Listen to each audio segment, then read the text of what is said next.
viloyat markazidan 300 kilometr uzoqlikda joylashgan Tog'li Xushxabar qishlog'ida maxsus ayiqlar orqali, maxsus ulovlar orqali borish mumkin.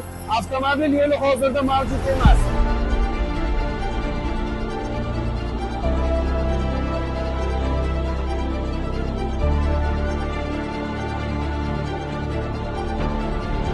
Men Sarosha tumani Ehtirom mahallasiga qarashli Tog'li qishloq, Ustoz qishlog'idan yashayman.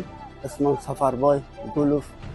Ijtimoiy himoya agentligi tomonidan kelib, mana shu bugun bizni qishloqqa kelib, ishchi guruhi bizni sharoitimizni ko'rib, 30 yoshli o'g'lim nogironligida men biron joyga murojaat qilganim ham yo'q, o'zim qarayapman, lekin ular meni eslab topib kelib, mana shu o'g'limni nogironlikdan chiqarib, yana onasiga pensiya uchun stajga yordam qilamiz deb menga yordam qilyaptilar.